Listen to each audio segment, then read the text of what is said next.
I'd like to introduce the people. I brought my own chairing section here because I didn't know how this could go over. But I brought my son Joe.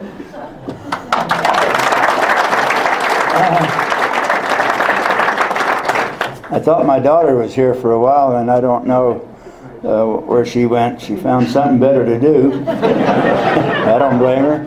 But I brought T.D. Barnes at my table here. T.D. is the president of the Roadrunners organization.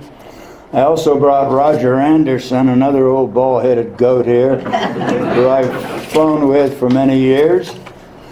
And these guys are the current and past presidents of the Roadrunners organization, which is the organization of the U-2 and A-12 pilots of the CIA.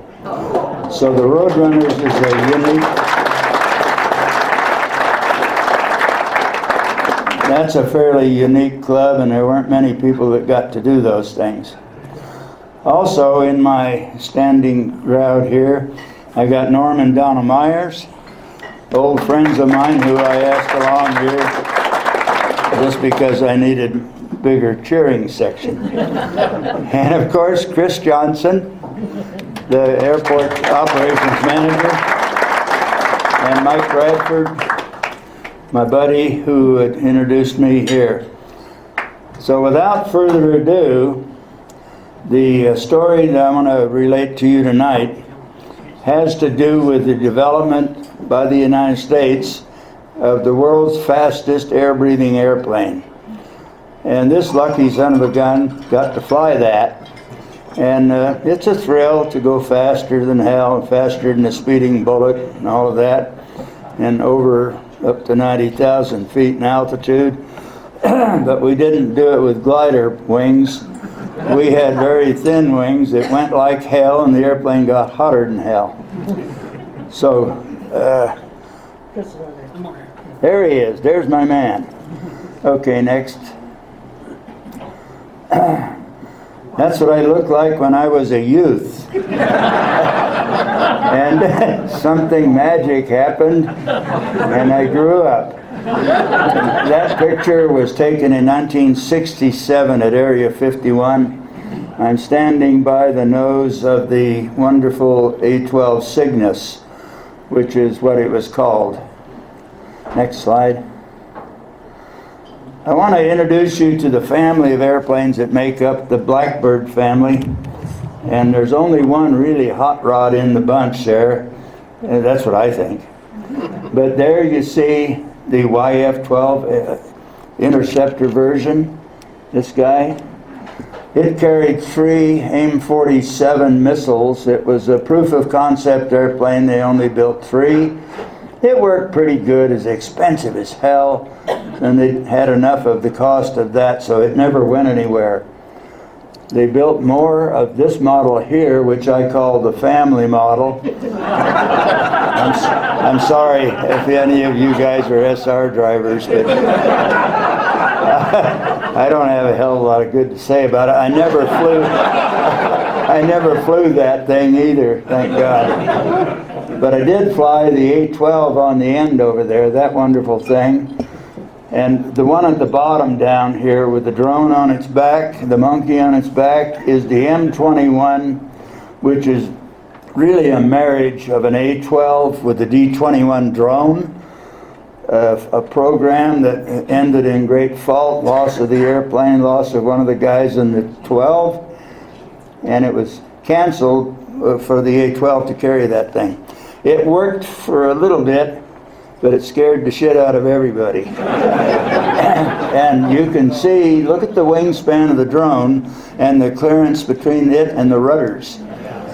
To launch the drone, the thing has to go straight up between the rudders, not move off an inch one way or the other, or it's going to hit the rudders. So that was hairier than the butt end of a bear turd, as they say. That was no fun. And one man from Lockheed did all of the piloting on that. It was Bill Park, since deceased, died an old man in his rocking chair at home. But anyway, a credit to him. But one thing I want you to note, is look how skinny the chine on the A-12 is compared to these other things. The A-12 did not carry anything in the chines much. What on the left side of the chine by the cockpit was one box. It was a piece of the jamming suite. Some of the stuff, the electronic warfare system we carried in the airplane. Other than that, the chines were empty. They were full of nothing but wind. The SR carried most of its packages in the chines, so they widened the chines to increase the room to carry equipment in both sides. So it carried its cameras in there. The A-12 had one big camera. We carried it right behind the cockpit, and it was a monster of a camera. I'll show you the pictures of that as we go along. Next slide. The reason for the A-12 goes back all the way to the time of Eisenhower's presidency. Wow. The airplane was brought about because they knew very well that the U-2 that we were operating, you still hear me in the back okay? Okay, fine. The U-2 was known to be vulnerable because it was subsonic. It flew up to about 70,000 feet, which is above where the Russian fighters could get at the time it was deployed at first. But they knew damn well that missile systems were coming along to sort it out. Next. In '58, get this, in the days before digital computers, the A-12 design got underway at Lockheed under the leadership of the smartest man in aviation, Kelly Johnson. There's nobody ever got the smarts that guy forgot. Next. In '59, Gusto, the operation before, was a sort of a fly-off on paper idea between Convair and Lockheed, the two makers of airplanes in the United States that had some Mach 2 experience at least. So they had a fly-off in there on paper. Lockheed beat the tar out of Convair for that, and Oxcart was started in '59. Get this, the design for the Oxcart A-12 was set and the contract let in 1959 for 13 airplanes, as you see it today. This all done long before digital computers. The Powers incident proved in 1960 that we were right. The U-2 was vulnerable. Frank Powers got his butt shot down over Sverdlovsk in 1960 on May Day. So it came to pass what we knew was going to happen. Of course, the A-12 was headed in to be the replacement, but sad to say, President Eisenhower met with Khrushchev at the time of the shoot-down and told them that we would not fly manned airplanes over Russia anymore. So now what the hell do you do with an A-12? So they continued.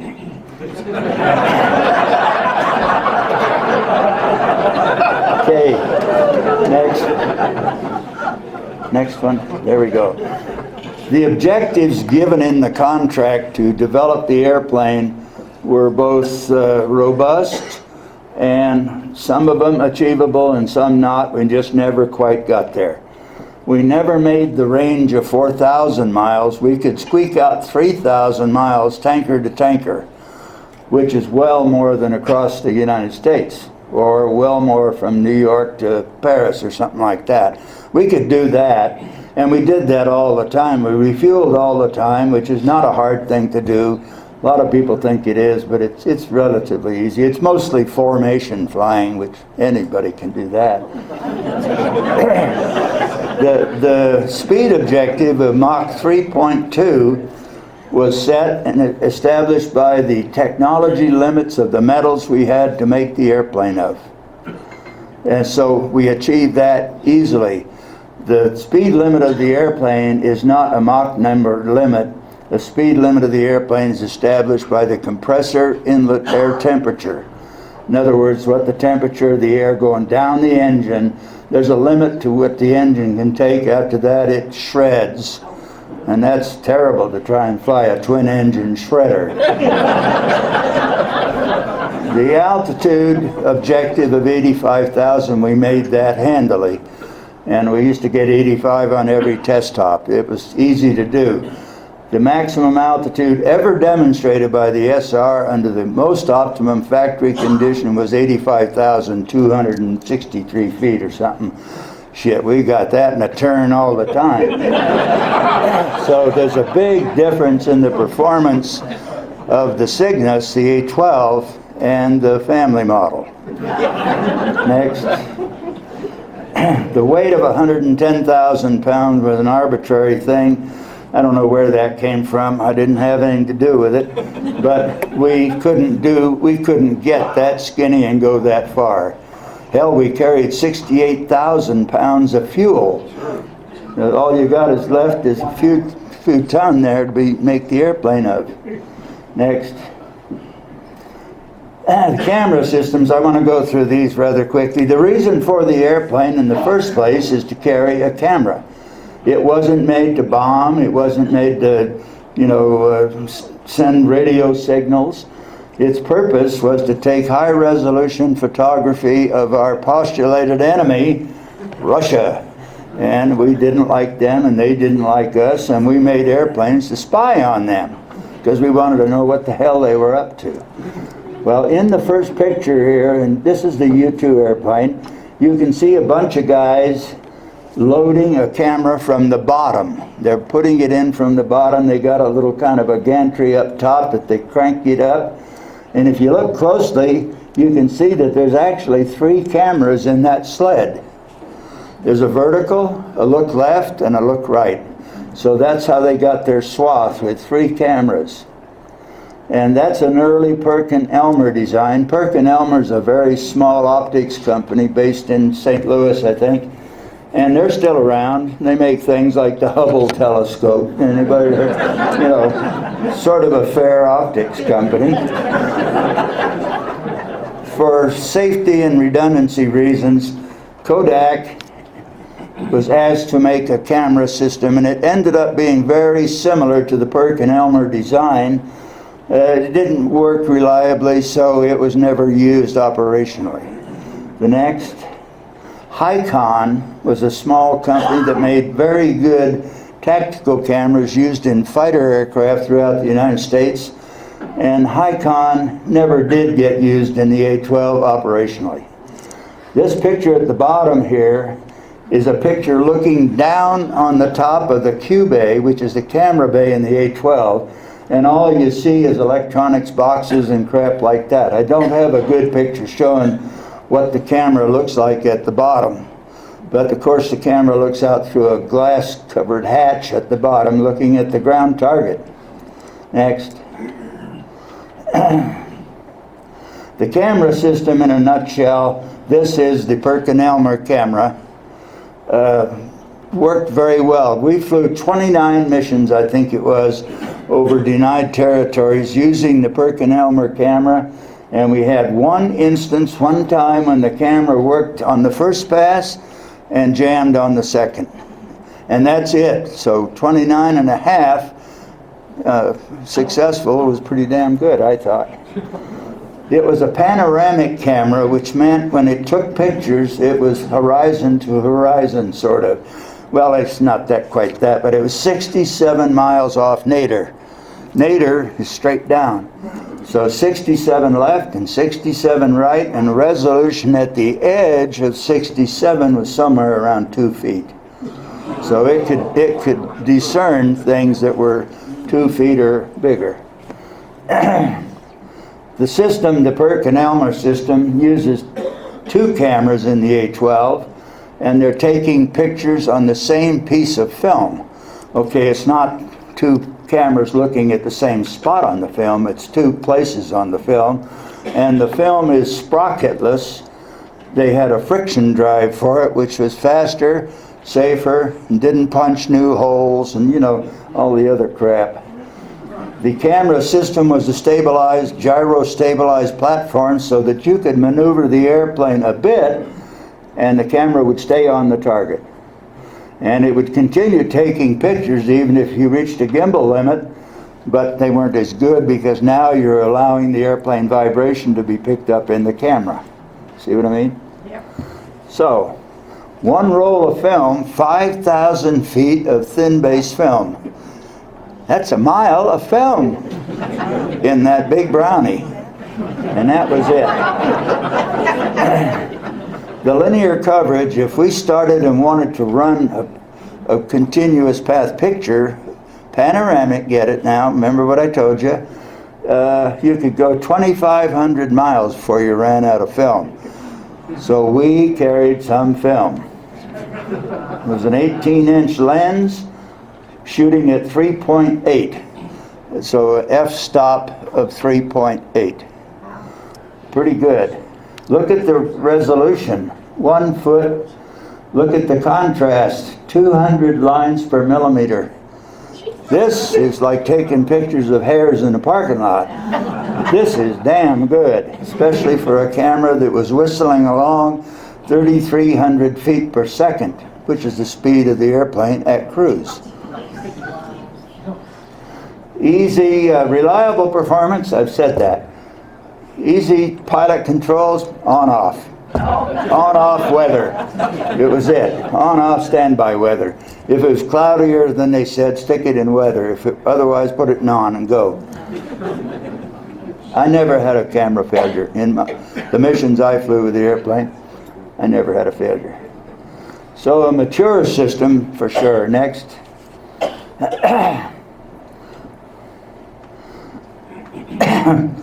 We had to have a place to fly this airplane that wasn't Burbank, where they built the thing, obviously.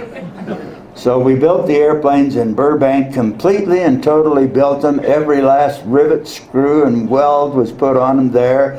Then they put them in boxes and hauled them up to 51. I wrote a book on how that was done. My books are on Amazon.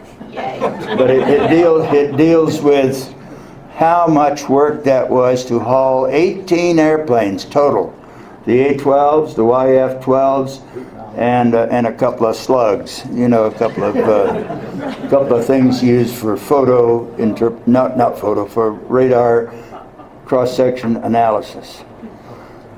So there was 13 A-12s built. One of them was a two-seater where we took the camera bay of one airplane and took it out and put another chair in there, the scare chair as he called it. And one day, Roger Anderson, my bald-headed friend here, Harry, I took him up in the trainer one time for a mission including refueling and playing and doing whatever that A-12 could do. So Roger's been along, he knows about the trainer. We only had that one airplane. It lasted the entire program. It's now on display in LA next to the shuttle that's over there by the Coliseum. There was 2 drone launchers made. We lost one of those in test. And the airplanes were all hauled overland to 51, a distance of 370 roughly miles one way. And those boxes that Lockheed built hauled all that stuff up there and back and forth, 18 trips. And it worked like stink. One time a Greyhound bus ran into the big box. And all it did is scratch his paint, and we paid him off and he went his way. Nothing further said. Next. To test the airplane, of course, Lockheed, the builder, had a cast of people to, the one guy couldn't do all that flying. So they hired everybody they could find on the street. Joking. They had 5 or 6 guys to do their test flying. We only had 6 people to fly the operational mission. So anyway, they had a bunch of guys. The first guy that did all the first flights and demonstration of the airplane to speed and altitude is a guy named Lou Schock. And Lou is deceased, but he was a hell of a good friend. Bill Park, another guy who I said did all the drone launch testing, and most of the envelope expansion work was done by Bill. And other guys did some first flights out of the box and stuff like that, but they weren't really developmental test pilots like Park and Schock. Next. mission pilots I didn't mention much there at the end. That's me, and a handful of other guys. There's a picture of the box at the bottom. See that with the cover on it down there? And there's two A-12s in manufacture. The box was built on the same production line as the airplane. They just went down the line together. When they got to the end, they stuck the airplane in the box and took it to 51. Oversimplification of fact. Next. The project pilots, which are the name for the mission pilots, the guys like me that did the flying, all came from the Air Force. I'm a product of the Air Force Aviation Cadet Training Program. I'm just a high school kid. I went through the pilot training program, stayed in the Air Force because I found no other home and I wasn't much good of a farmer. Next. 11 guys started in the selection process, and through attrition, for whatever reason, we ended up with 6 that flew all the operational missions. You couldn't be very big, because by the time you put the guy in a pressure suit and stuff him in that little bitty cockpit, he would stick out. And that wouldn't be good. You'd blow your hat off or something. All the guys were Air Force officers. We all had to resign our commission in the Air Force, get out, become a civilian employee of the CIA, do our job, and when it was done, go back in the Air Force. And we all did exactly that. There, I said that before. Next. The training and stuff for this thing is a true pain in the butt, because a lot of it was uncomfortable, away from family, intense, and like, waterboarding and shit like that. But, that's really no big deal. They make a big deal of that in Congress because they got nothing better to do after lunch. But they drive that through all the special forces guys go through that crap. All of them, the SEALs, they all go through worse than that. And nobody says a damn word, do they?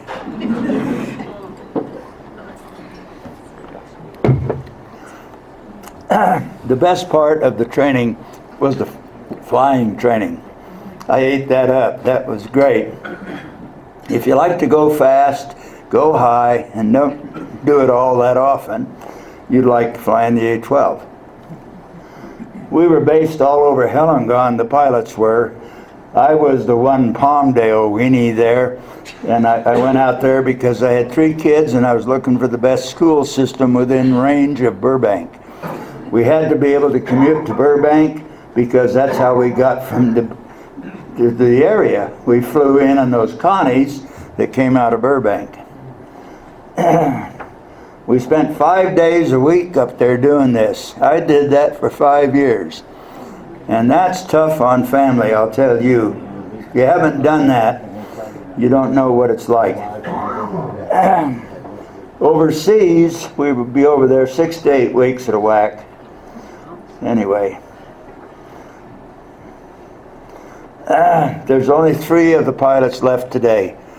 And I'm the pup of the bunch, and I'm in my 87th year. So I must have been made out of some pretty tough stuff.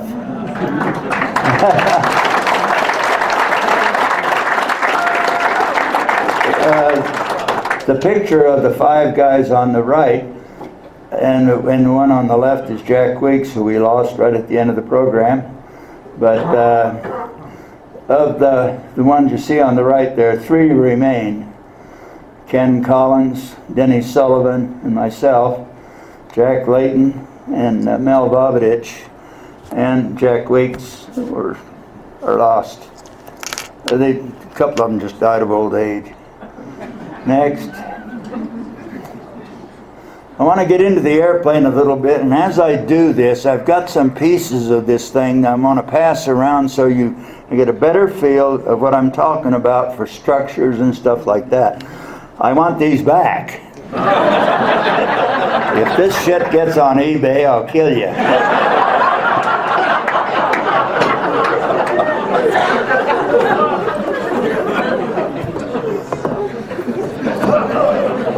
The the main structures of the airplane, the frame, if you will, was almost entirely made of titanium.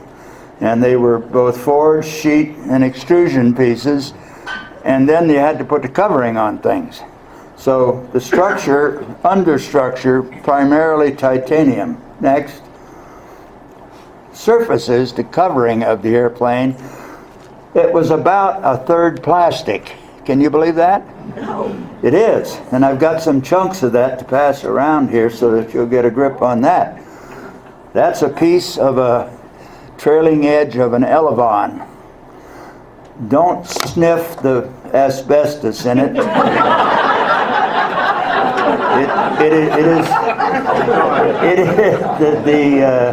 A lot of the sheeting of the airplane was titanium, especially in the area of the fuel cells, because the skin was the outer wall of the fuel tank.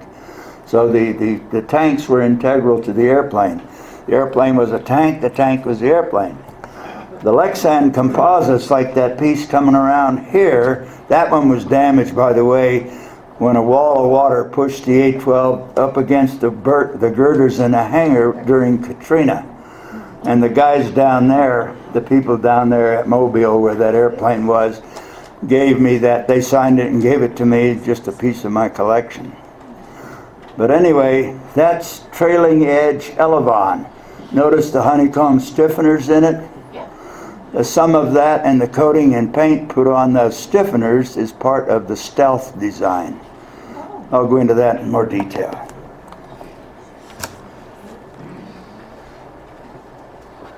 I have another chunk here, unless somebody swiped it. Gone to eBay. This is a leading edge piece of the same material. This is from the wing between the nacelle and the fuselage. The entire periphery of the airplane, if you will, all the edges, all the way around, including the spikes, rudders, the nose, and is made of plastic. Reason being, they were out to reduce the radar cross-section of the airplane. We had to make this thing more invisible so we could sneak up on people to take their picture without them shooting at us. And none of us like being shot at. Some of the other special materials of the airplane, like the windows and things like that, had to withstand about 600-degree heat when hot, and then be down to minus 70 when you're down on the tanker. Minus 70 degrees to, something around 600 is a hell of a temperature range. And that plastic takes that. Can you believe that? No. And I don't know who dreamed that plastic up. I never have heard. It's Lexan and asbestos. A funny mix, like fiberglass is glass fibers, and polyester resin. And you put a match to that and it'll burn up while you're looking at it. But this stuff here will take all kinds of heat. It is really tough.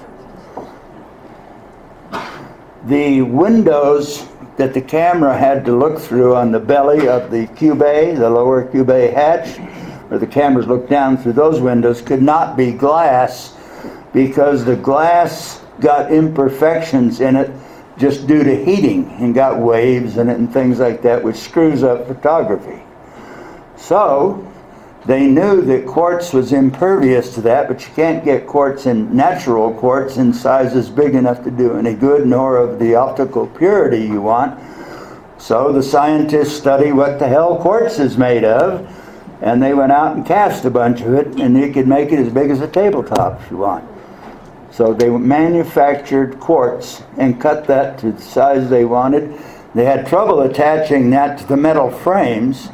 They had a bitch of a time with that because quartz didn't want to glue like some other things did with modern sealants. So they had to do a fusing of the quartz to the metal frame by ultrasonic means. Can you believe that? They shot it with a thing that they check and see if your baby's a boy or a girl. The sealants used between things in the airplane, anywhere you wanted to keep the rain out, if you will, had to be sealed up or the airplane would leak like a sieve. And none of the sealants we had were all that shiny. They were mostly things just like the one you use in your bathtub at home, you know, stuff like that. And it gets hot, melts and runs, and they shave it off with razor blades. Not just like I did here shaving this morning. Something was sticking up, so I just cut it off. Not too swift. I'm better known as an aviator than I am a razor blade mechanic. Sorry about that. Next. The fuel tanks I alluded to are the structure of the airplane. You can't remove the fuel tanks from an A-12. They are the airplane. The bottom skin of the airplane, where you see the belly, is the bottom of a fuel tank.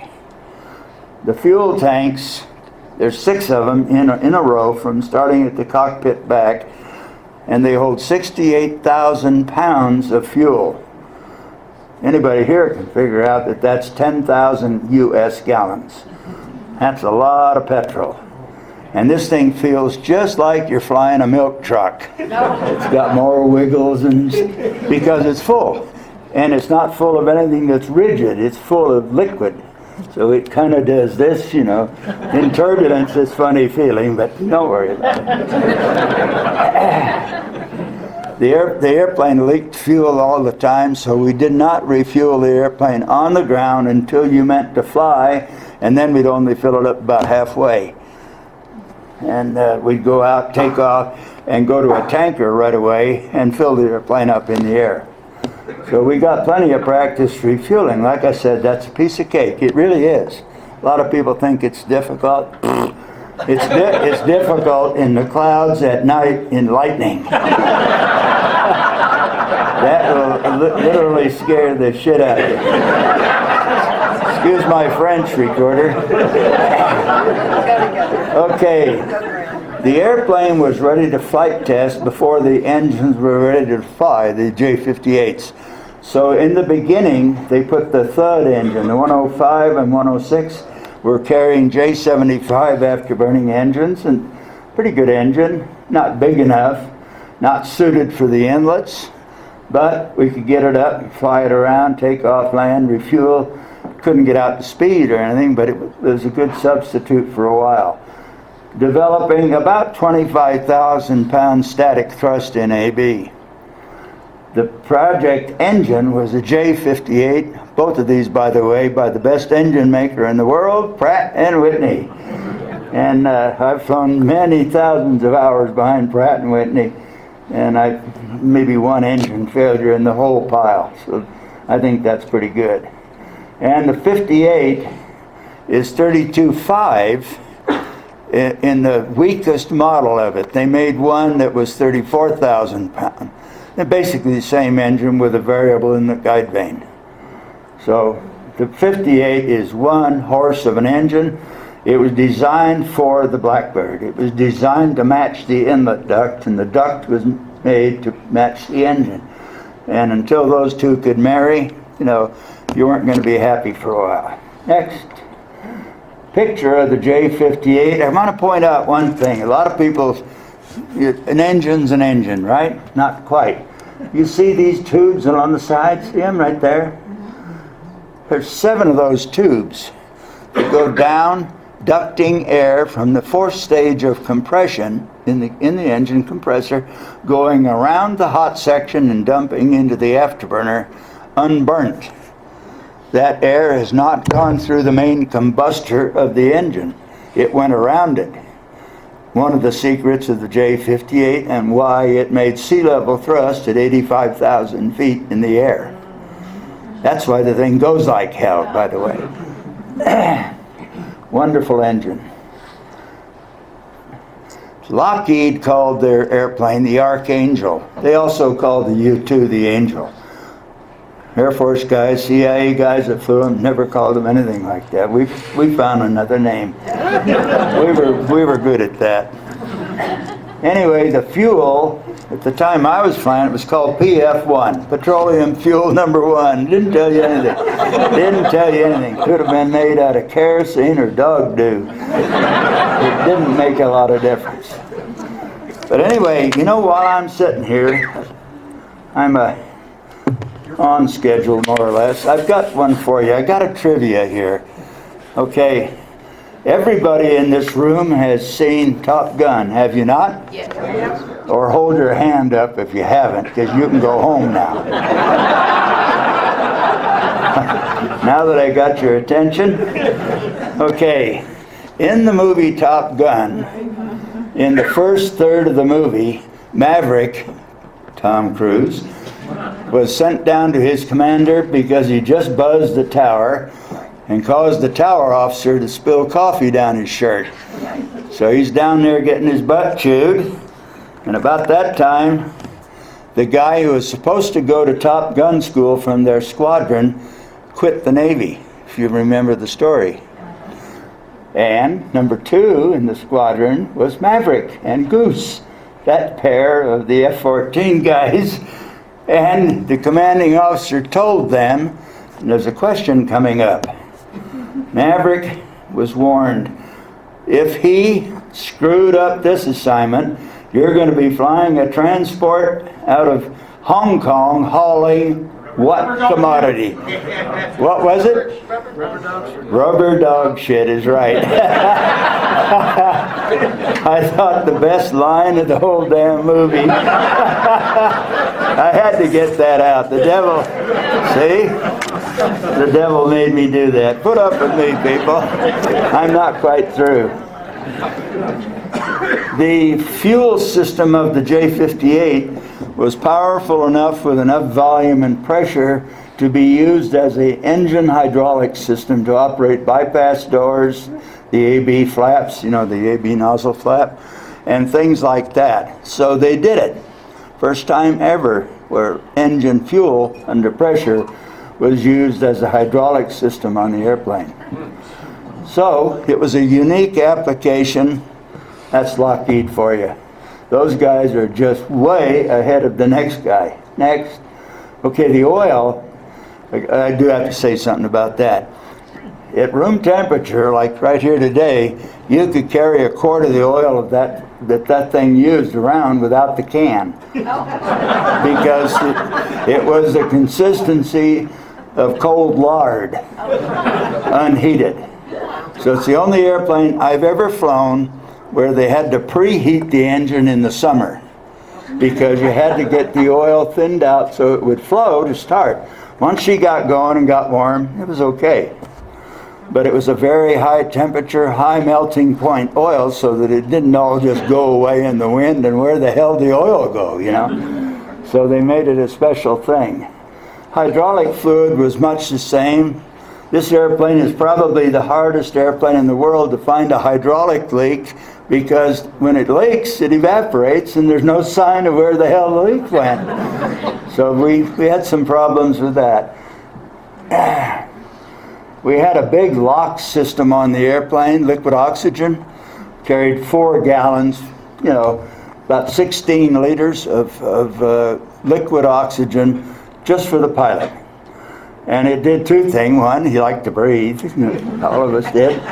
And it also was the primary cooling for the pilot's head. So inside the helmet, it was sprayed out through spray bars on the side of the mask that your face is in. And it flowed in, cooling your face because it was hotter than hell just the other side of that glass. So, the other gases on the airplane, we carried a lot of liquid nitrogen. There were 2 dewars, or flasks, whatever you want to call it. One of them was 80 liters, the other was 120, and they were located in the nose wheel well, and that was gas used for inerting of the fuel cells and pressurizing of the fuel tank. If you didn't pressurize an empty fuel tank and descended, the atmospheric pressure rise from the descent would crush the airplane. Remember what I said? The tank is the airplane is the tank, so you can't get away with that. We also had a strange thing. The normal fuel for the J-58 engine will not ignite on spark plug ignition. It won't do it because the flash point of the fuel is too high. So, that being a problem, they made a hypergolic, like I say there, called TEB, triethylborane, and this was a liquid that was sprayed into the engine. at the start and also sprayed into the AB to light the AB. And it did it every time. And it burnt with a green flame. It was a weird stuff. And there's some stories I could tell about there. We don't have time. Next. The nav system on the airplane was primarily the INS, which I knew nothing about when I got in the A-12. I couldn't even spell it. But I found out all about it because it's a purely passive nav system. It doesn't look at anybody or anything. It just measures acceleration. So it's got a stable table, and the system that was used in the airplane was mature in that it had come from the Atlas missile, which had been on alert for a number of years and was using that Minneapolis Honeywell table. So we used that for the A-12 because it was the most reliable system that was available and worked. We had a backup system of the sun compass. You know, that's like looking outside and saying, yep, it's Wednesday, you know. that wasn't much use. The comm nav system on the airplane was all Collins. And Collins is good stuff, as good as we've got in this country. They made the whole thing. See there in the second bullet on secure radio, ARC 50? The ARC 50 radio was in the A-12 and in the tanker. And there was a mode you could go into and say anything you wanted to the tanker within range of the radio, and nobody else could figure out what the hell you're talking about because it was a spread spectrum scrambled voice system. I don't know how it worked. It just worked. We had another one in there, which was a telemetry system that was built for the A-12 following the U-2 incident where we didn't know what the hell happened to Frank Powers. He got shot down. We didn't know whether he died of old age or what the hell happened to him until he got out a year or two later. So the agency decided we can't have this. We've got to know what the heck's going on with this airplane and its driver. So they put in a thing called the Bird Watcher, which was a name for a 40-channel telemetry system. And if you had anything go on or turn on a telelight panel or anything like that, or eject it or whatever, it would send signals to a ground station that things are not hunky-dory. The life support system, the suit, pressure suit, was made by David Clark. David Clark is probably the biggest manufacturer in the country of ladies' girdles and bras. That's a fact. And they do that and they sell them to everybody, and I guess those are all right. But I never wore one of them. But I wore their pressure suits a lot. I lived in their pressure suits, which were very good and worked fine. And everything we've ever put onto the moon, or it's up there in the space station today, it's all made by David Clark. So, the trusted company. Firewell made the ejection package, including the parachute kit and those kind of things. Lockheed made the seat. This is their own design. Next.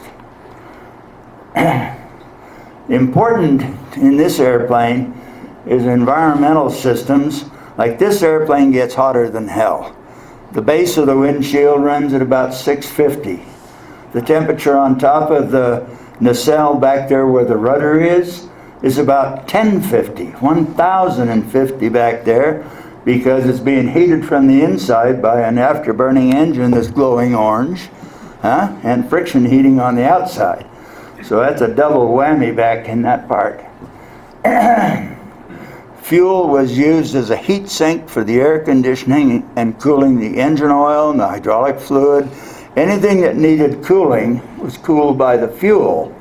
And they had a very smart system in there of recirculation things and an idea called the ullage tank. That sounded like some part of a, materia medica or something. I don't know what the hell that was. Anyway, it was a special tank that they took the hot fuel to, and when they gathered enough of it there, they'd send it to the engine and blow it out the pipe. So the total loss cooling system, using the fuel as the heat exchanger and then burning it up for propulsion. Great idea. Oil cooling was done by the fuel, hydraulics, same thing. Next.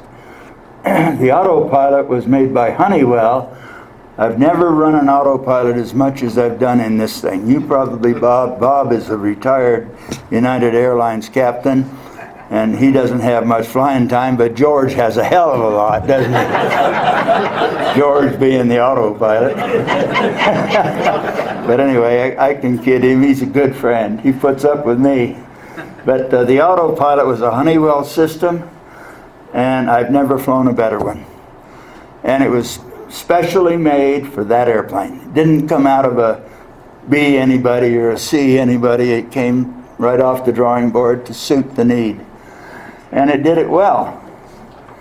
A big piece of the autopilot subsystem would be the stab og, the dampers, if you will. And that's the thing that keeps the pointy end going forward when all else goes to worms, like in an unstart, duct unstart or something. You can really get busy.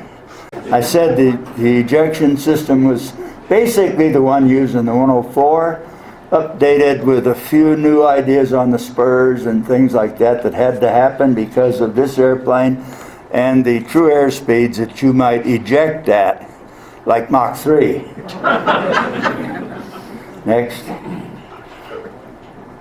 The defensive systems of the airplane. And up here, you know the old recce words up there, alone, unarmed, and unafraid? They didn't check that guy's underwear very close. Because, you know, sometimes you can get, you know what, scared out of you. Because you're in there with no guns, no bombs, no nothing, just a camera. And I did that for a while, and I kind of liked it once I figured out that it was going like a whistling outhouse, you know, and you really couldn't get at it too good. As I said there in line 3, the main defense of this airplane is its speed and altitude. That's what it relied on. If it wouldn't go in like the book said it should, which is on speed, altitude, we didn't go in there. That was a simple rule. Don't penetrate unless you got your underwear on. So stay home. Say the typical mission penetration altitude is always spelled out in the briefing. And it was usually around 75,000 feet. Hell, we got that at level off. So, you know, way back there, 1,000 miles back after you climbed off the top tanker, you were already at 75.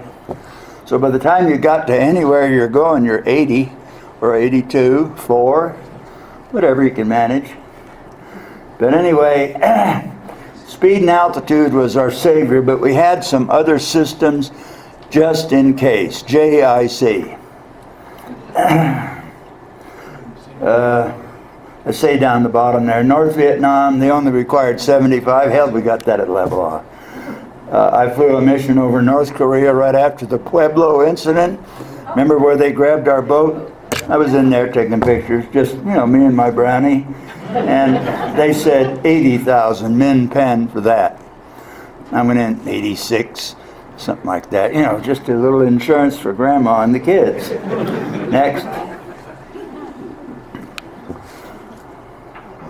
Okay. The names given to the defensive systems was a protective thing. They didn't want the pilot to know it was ALQ123-9. They didn't want us to know the real designator for the protective systems because these might be systems used on B-52s or B-1s, 2s, 3s, somebody. So they didn't want us to know, so we only got the cryptic name. And I kind of liked them. Pin Peg, Blue Dog, Mad Moth. I always thought that was kind of ape, but it was a good one. And these were various jammers and for various reasons. I'll go into it. And System 6 down there was a major system on the airplane. It was the broadband receiver. It was the recorder of everything the enemy was trying to do to you, what he was saying, what he was trying to do. It also recorded our resultant jamming, and they'd come up and try to do something, and we'd get after that every time. Be with these other guys here. Next. Pin Peg. I even went in my investigation from my background of this stuff, just to give you a feel for, we weren't using Chinese, you know, Sears and Roebuck manufactured junk. We used the best companies the United States had to build these systems. like Westinghouse and Sylvania. So we didn't go with the lowest bid, and the agency was not required to either. They went with the best performance. Key, especially if you're riding around in that thing and somebody's wanting to burn your butt off. Blue Dog by Sylvania answered to the pin peg. The pin peg would say somebody over there on the right side at a certain distance is locking onto you. He's fixing to put something up there with you. He wants to fly formation with your airplane. And pin peg would tell Blue Dog, this thing has gone to high PRF, high pulse repetition frequency, meaning the son of a bitch has launched a missile at you. So, or more. So, pin peg turns on Blue Dog, sort of. As time went on, years went on, the Russians and the other people that were using Fansong missile systems against us started trying to update their operation to get around our jammer.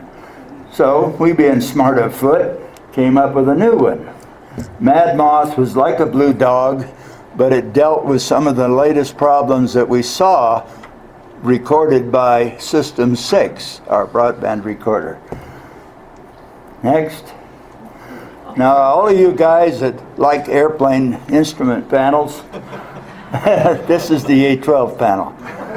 And it is busier than a one-arm paper hanger with you-know-what. I can outline some of it. This line are switches and lights. Those are the operational control of the fuel system pumps. So any tank with fuel in it, you push the number 1, it'll go from nothing to green if there's fuel in it and the pump is running. And the pump is running trying to move fuel from the number 1 tank to the engine. So it had 6 tanks and 6 lights like that. The gauge is down here. That's the total fuel or selected fuel quantity. You could select tank 4, whatever you want to look at, and you can see how much it's got. The rest of the switches over there were the liquid nitrogen control switches for the inerting and pressurization gas system, the dump switch, the refueling door operational sequence switch that you open, to get on the tanker, that kind of guy. So all of those things were grouped up in this side of the panel. This set here are the engine gauges. EGT, RPM, oil pressure, ENP, exhaust nozzle position, stuff like that. Right at the top up here, fire warning lights, great big red lights. Luckily for me, I never saw one come on. Never did. My name is Pierre. Lucky Pierre. The flight group is right here. The normal stuff you see in a tripacer. That's the same kind of crap, except it's got a little longer range to it, maybe. The scope up here is the pilot's view scope. You use that to look at the ground, look at the film strip, look at instructions coming in, whatever. They can put anything on there you can put on a notepad with your Apple iPad or anybody else. Very nice. That's the drag chute handle right there. That's my friend. I love that. It had a 40-foot B-58 drag chute on it, and that would stop, even though the brakes wouldn't stop the airplane worth a hoot, the drag bag did. This is the controls for the viewfinder right here. Wait, I'm sorry. That's cockpit temperature, CIP, DTG, distance to go.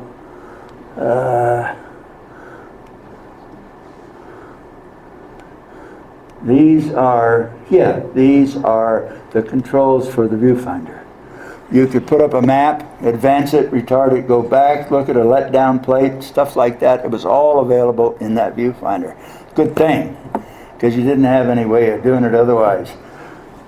Major controls here, down in the bottom group, are the spike controls and the forward bypass door controls. And if those things weren't operating right, you want to see some busy hands. And that's the guy trying to keep the pointy end, he and the SAS trying to keep the pointy end going forward while you get the goddamn engines running again. And that's nice if you want to continue. There were some nice features in this airplane, like you could control the exhaust gas temperature trim from the cockpit. Not out at the fuel control with some mechanic or some guy out there diddling with it. They gave you that control right in the cockpit. And that was very nice to have. So that's pretty much it for the office of the A-12. It had consoles on either side. Down at the bottom here, you just only barely see a little bit. There was 36 telelight warning lights down there. 36 lights saying left hydro low, or, right engine oil high, or whatever. And all of those would turn on the master caution light, which is up here somewhere. And then you'd look down here to see what the hell's going on. And all at the same time, the bird watcher's squawking in your ear. Remember the telemetry thing? You can hear it bitching. Nah. Doesn't say anything. It's just nah. That kind of noise. Next. I don't have any way of showing the light system. See, I say here the DF lights and the LIs and whatnot. Those lights were across the top of the brow above the viewfinder. In the top part were a bed of lights up there, and they meant things like I say here. The DF lights are direction finding lights, tell you where the ground system is that's tracking you, maybe locked onto you, wanting a piece of your buns.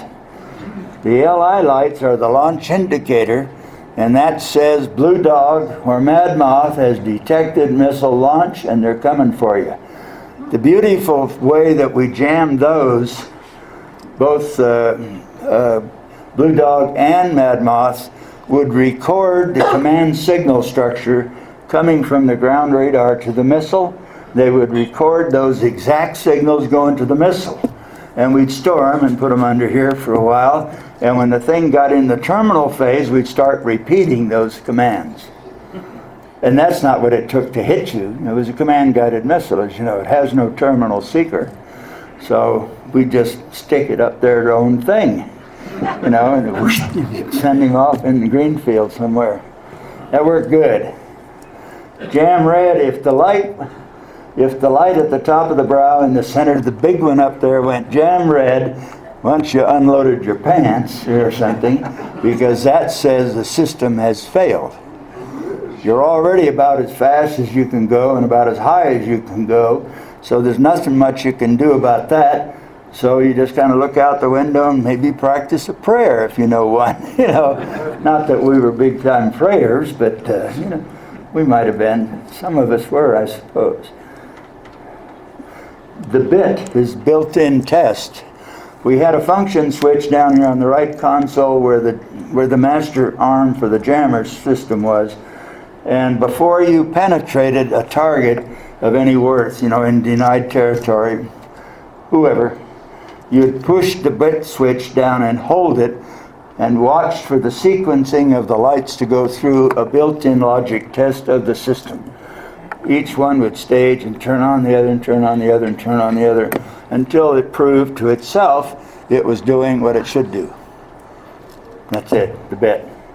All the while you press the bit, the bird watcher's screaming like a wounded eagle because it thinks the system went hot.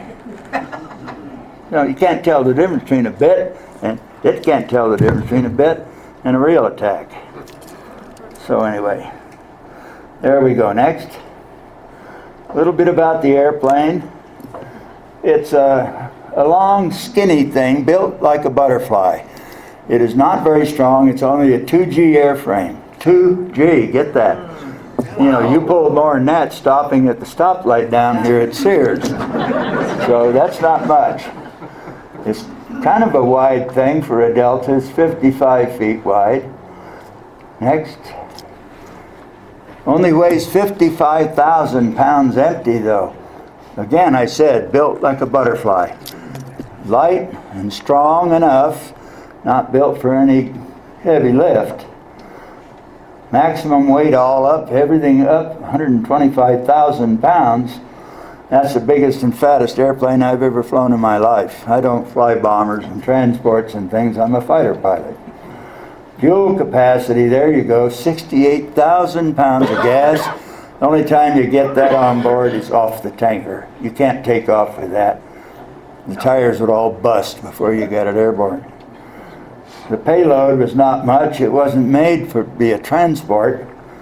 You had a camera, some jammers, and a skinny little bird like me flying the airplane. Next. Drag chute I went over. Next. Sometimes to one of these things, I call these things my dog and pony sessions.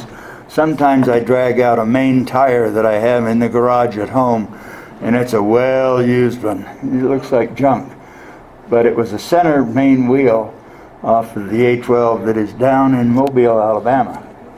And when they put new tires on and they got the airplane for display, they gave them some new skins for it, and they were taking these to the dump, and I took one home. Okay, there's 2 nose wheels. Those things probably last forever. Put them on your wheelbarrow when you're done. The tires were serviced with a lot of nitrogen gas, 375 pounds in the main tires. I don't know what the nose wheels were. They were 250 or something. They were good for about 10 normal operational takeoff and landings. At that time, they kept track, and regardless of what they looked like, they'd change them. They just change them out, and that's it. And you only got, on the mains, you only got one go with new tires even if you had to abort the takeoff, because the aborted takeoff created enough brake heat to go through the rims and ruin the tire. And it'd blow out on your next normal takeoff. So they found out one aborted takeoff, shit canned the tires. They were only $2,700 a piece anyway. What the hell? It was just like a bicycle wheel, right? Some of you guys that are into flying airplanes, your sailplanes have a wing loading that's a minus number or something. But this thing full is carrying a little bit. 78 pounds per square foot is pretty good wing loading. And that's because it's all gas. It's got a heavier wing loading than most bombers, by far. So you're toting stuff around. The landing wing loading was cut that in half because, and the thing flew in the pattern, I can say this without question, that was the most beautiful flying pattern airplane you ever flew. Typical Delta, soft on the controls, very typical like all Deltas.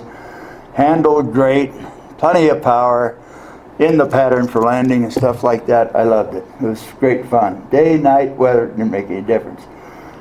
We climbed at a fairly high speed for your sailplane guys. We climbed at 450 knots equivalent.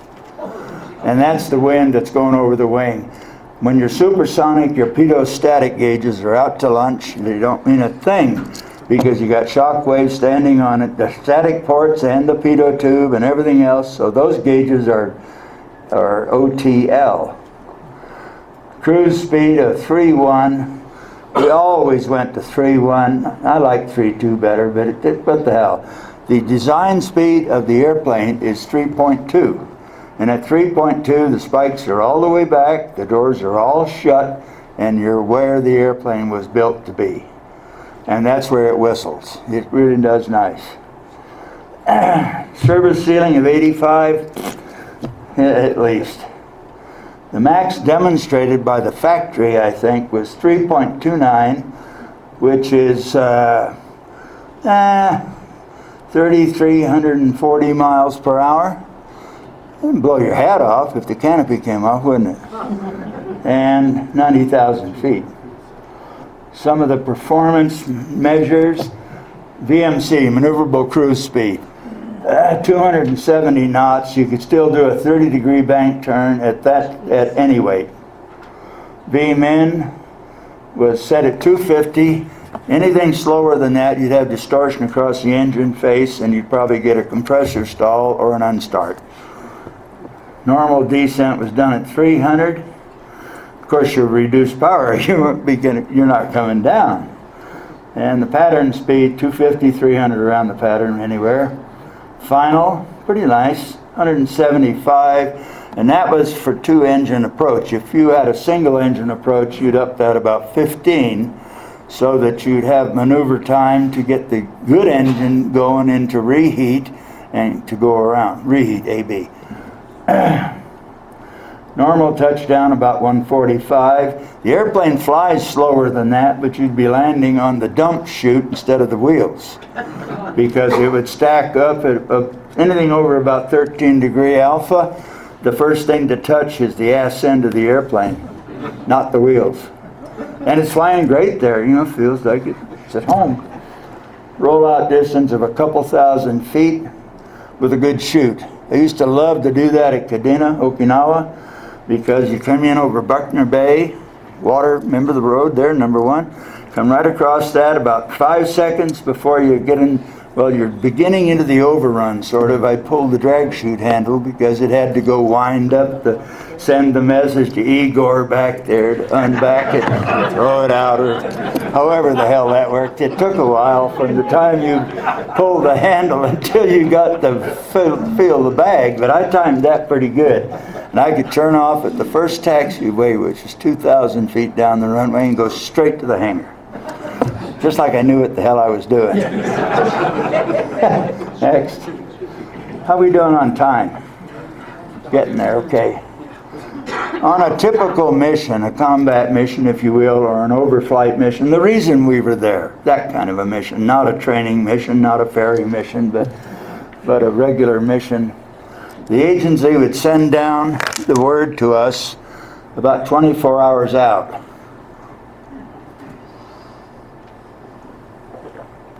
Giving us time to sober up a pilot. Not that we drank any more than anybody else, but we normally brought up 2 guys, 2 airplanes and 2 guys backing the mission up. Should anything happen, we didn't want to fail the mission. If we had people standing around, you know, what the hell, get them ready. So we always did it that way. Then you go into the flight planning section, the pilot would go down to the funny wing shop, the nav shop, and those guys that go down, and they go over the nav route and stuff like that, places to avoid, so on. Talk about what camera we're carrying, how it's going to be set, where the threats are. You know, if you're going to be flying over a nest, we know damn well, then we wanted to know that. And they'd always tickle me, escape and evasion plan. Where the hell do you think you're going in a pressure suit, you know, in Siberia or someplace? You know, I always got a kick out of that. That was normally a good time to yawn. And after that, you go down to the suit shop, and they lay your bag. It's already out there. They've already done some testing on it. They put the helmet and gloves on and blew it up to see if it's going to blow the ass end out or something. They didn't want that surprise either. And then they put the bag on you and try it with you in it. And then you'd go through the pre-breathe. You usually had to pre-breathe a half hour, 45 minutes to purge the nitrogen out of your blood so you don't get the Benz danger. And they did that routinely, and they test the suit and all that jazz and the comm, you know, the communications capability. Then they put you in the crew van, send you down to the airplane, and this is the only airplane I ever flew where I never did a pre-flight. I never looked at the goddamn thing. I just climbed the ladder and sat down. Well, what could I do in a pressure suit, you know? I couldn't even count the tires, for Christ's sakes. So I knew better than to mess with it. I just let well enough alone, and I trusted the guys that were on the ground crew, and they took care of me every time. And after takeoff, you climb out to the first top-off tanker. He's usually within 100 miles of the base or something, so you waddle out there and fill this thing up and then get on your way. Okay, part of the stealth design, and I want you to remember those pieces you saw floating around here of that composite stuff, I started to say, the entire periphery of the airplane is made of that stuff. The whole thing, all the way around. Reason being, radar's first pulse of energy strikes an object at the edge, and that's where the reflection starts right there. So if you make it of something that, one, absorbs it rather than reflect it, that's a hell bomb. They don't get anything back. So you're not there.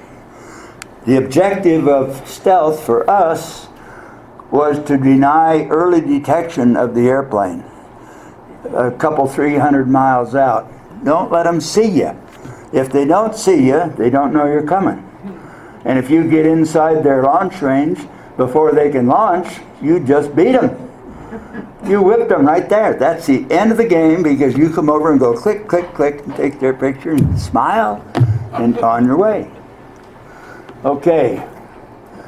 This is a new page for me, and I haven't even had a look at it since T.D. Barnes put this together for me. He puts together all of this stuff for me.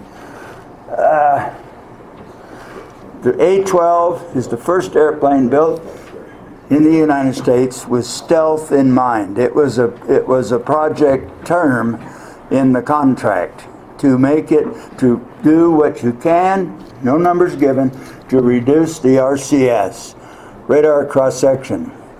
Very important, and that was the first of our tries to do this. Remember again, this contract was let in 1959, before the days of some of you people. They built a full-scale airplane out of aluminum. I've seen pictures of it. And they took that up to Area 51 in some boxes and put it back together, and they hoisted it up on a pole on the lake. And they looked at that thing, which is the worst case model. This is a pure aluminum airplane, no attempt at stealth with anything. And that was baseline. This is as bad as it can get. And then everything after that was compared to that. And they made several subscale models as they went along with the same ideas. Easier to use. But the first one was full size. EG&G, Edgerton, Germeshausen, and Greer, which I've never heard of, maybe. But they were a primary scientific contractor on the ranges for both AEC, the Atomic Energy Commission, us, and they did the roads and commodes. They did all of that stuff up there. The number 2 A-12, Article 122, was built, put together up there, and stuck on the pole. And it spent a lot of time up there, and when it went to sleep in the barn to be stored at the end of the program, it had like 68 hours or something on it. That was it. That thing wasn't even broken in, for Christ's sakes. But it was required to do that. The stealth features, yeah. We had a number of simulated and sometimes actual radars from the other countries. And we used those to look at the A-12 too, along with some we built that were electrically the same, but physically our own creation. The objective, of course, was to deny early detection. That was it. That's the reason. They don't care if we look like a barn door when we were overhead, because it's too damn late. That thing's going 3,300 feet per second away from you. That's way faster than the 30-06 bullet comes out of the barrel, by the way. The exhaust plume was found to be radar reflective, and that's one of my lower bullets down there. That was accidentally found by the EG&G guys studying the airplane coming across, and he'd come out of AB overhead, and all of a sudden he'd about disappear. Well, they figured out that the exhaust plume was radar reflective. The shock diamonds, the plasma shocks in the plume, were radar reflective. So they said, what can we do about that? You know, you can't do a hell of a lot about that, but they put a cesium additive in the fuel, which made the exhaust plume radar absorptive. So, you know, for every tit, there's a tat. There you go. We never did make this airplane super stealthy like the F-22 and the 117. Later on, those were much advanced projects, and we got a lot better as we went along. But the first one was the A-12. Next. And no big deal. Sometimes we'd fly one pass over some target and go through it, and maybe go get a tanker on the other side of it, and then go get another target somewhere else, because we had plenty of fuel. We had tankers, and we had plenty of film. Remember? 5,000-foot roll. Egad. And sometimes we'd refuel several times. Here's a picture of the 12 approaching the tanker. One of my favorite spots. I love to refuel this thing. Like I said, it average of about 20 minutes. If you came up fairly light, like 10,000, 8,000, 10,000 pounds remaining on board, and you hooked up to fill up to 68, it'd take you about 20 minutes. So you'd hang on the boom, flying formation, piece of cake. That I always thought. I never had a bit of problem with that. Next. This shows some of our target plot runs that we were doing, mostly Southeast Asia and Chinese border coast. We did a lot of that diddling around. And remember, we had a camera system. We also had System 6. System 6 was the wideband ELINT receiver, and it recorded everything those guys whispered. That thing got pretty good. And put a time tag on it. And when compared to film, if you had the camera running at the same time, you put a geological position on it too, which made it real easy for the fighter bombers to come in later on and take it apart. Next. We're in the wind down. At the end of the program, the 1129th Squadron, by the way, which Roger belonged to, I was in that before when I first got to 51, was an Air Force squadron put together of all the specialties they needed to support Oxcart. So non-coms and commissioned officers all put together this magnificent squadron of the best talents we had anywhere in the Air Force to do this. That was pure Air Force action. 1129th. Next. The chase airplane was the Aardvark, as I called it. That's the 101 Voodoo.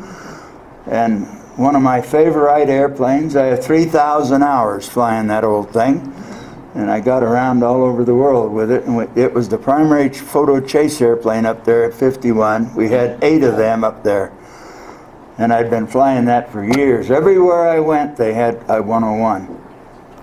It's a big airplane by McDonnell. Next. Here's the cutter. We had enemies. There was people within the United States government that wanted to kill and effectively did kill Oxcart. Really? They did.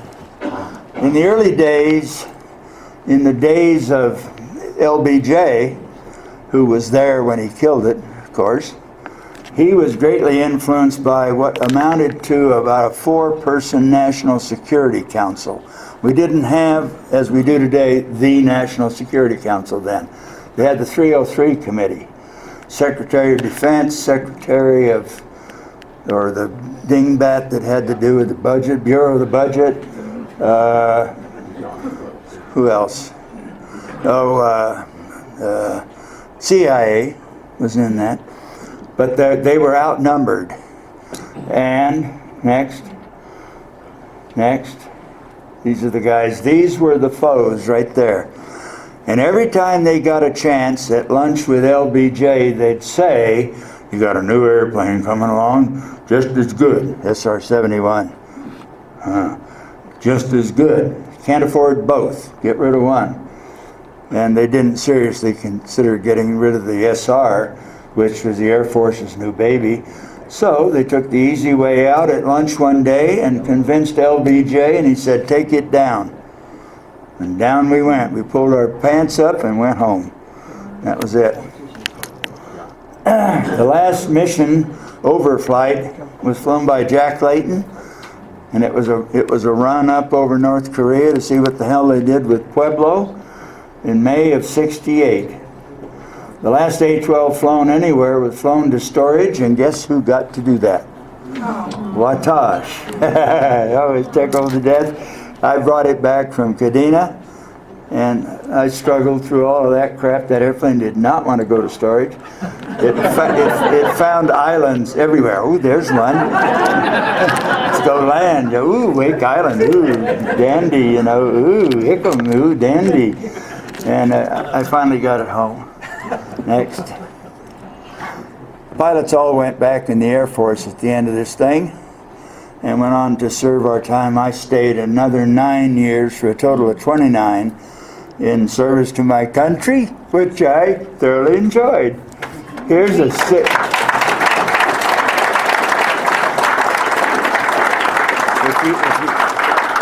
This is what I call the sardine can, and this is sickening.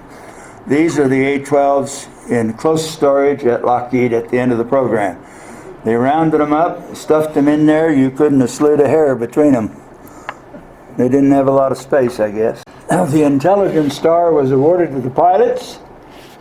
Jack Weeks, having been lost just a very short, less than a month before the end of the program, on a test hop. We lost Jack. His wife received his medal. That's a gong about that big, made of solid bronze. I've got one of those somewhere. And get this, you can tell skinny ties were in, weren't they? Look at the ties on those guys. The admiral there was the vice of the CIA. CIA always has a military flag officer, Admiral General, as the number 2. And this guy, Taylor, was Rufus, I think. Anyway, he was giving the gongs to the guys. Here they presented them to him. The other guy says, "Give me that." And he took it back, and he didn't see it for years. Chicken shits. Excuse my recorder, friends. But anyway, there, Mel Vovich on the left is a piece of him, so he didn't get a full award. Denny Sullivan, Jack Layton, Ken Collins, and me. And we were all about the size we went into that thing. We were kind of skinny guys, around 170, and I'm only a pound or two off that today, so I could get back in my suit. We have a little treat at the end of the program here for you. How about a touch and go?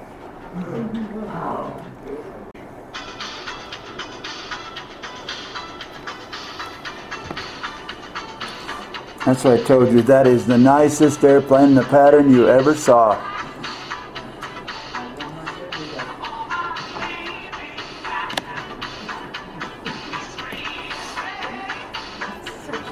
Black, huh? Touches down about 13 degrees angle of attack.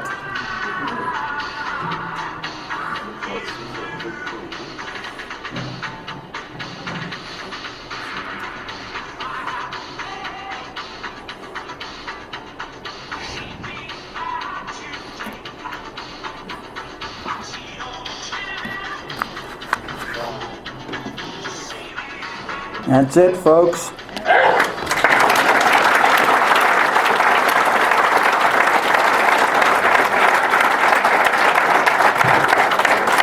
Hope I didn't bore you.